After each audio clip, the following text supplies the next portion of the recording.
a lot to get to. I want to start on what you are seeing as a member of Senate Armed Services and the Intelligence Committees. There are about 10,000 U.S. forces now that are built up in the Caribbean area, either on ships or in Puerto Rico. 3 B-52 bombers flew near Venezuela last week. There have now been 6 maritime strikes by U.S. Special Operations Forces. What is this adding up to? Is the Trump administration planning regime change in Venezuela? Well, I hope not.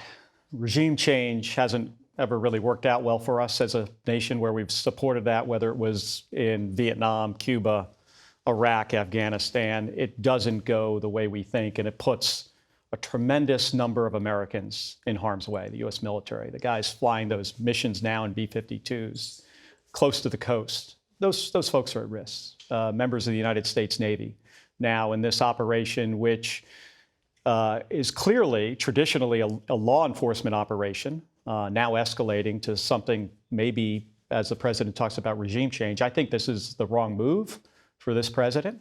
The Coast Guard has the resources to do this. To interdict drugs. Mm-hmm. That's the way this has traditionally been done. And I do worry about the legal authorities or lack thereof that the United States military has to conduct these kind of strikes. And you've been briefed on what legal authorities are being invoked. Do you think they are insufficient at this point? I mean, they had a very hard time explaining to us the rationale, the legal rationale for doing this and the constitutionality of doing it when you consider what, the law of warfare, especially at sea, was a very convoluted argument.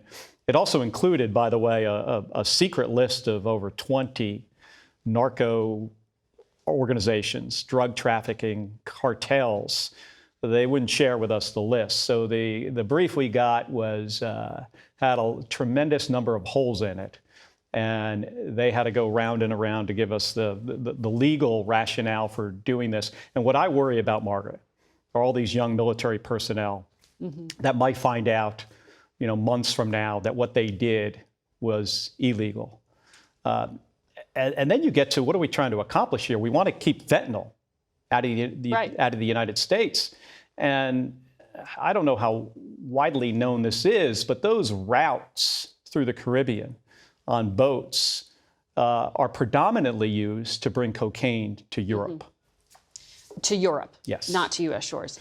That's right. Fentanyl tends to come from a different way, and we do want to keep fentanyl out of the United States. But to this point, you just said the legality of what's being done. CBS reporting indicates that the commander who was running Southern Command, Admiral Alvin Halsey, was pressured to leave his command post early, just a year into a 4-year post, and that there were tensions with Secretary Hegseth that were leading up to that departure, which Hegseth characterized as just a retirement.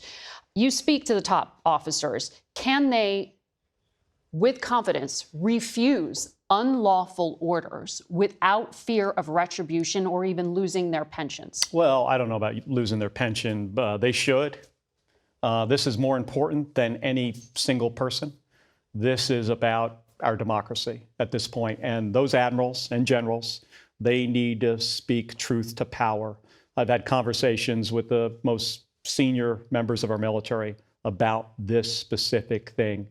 They cannot be breaking the law. Doesn't matter if the president or the Secretary of Defense tells them to do something. If it's against the law, they have to say no. They're not required to follow an unlawful order. So we expect that from them. I don't know the exact circumstances why the admiral quit. He hasn't said publicly yet. I expect in time we're going to find out more. But you think he did quit? It wasn't just a retirement suddenly? I don't know. They could have forced him out. He could have quit. He could have said, hey, you're not accepting my advice. You need somebody else in here.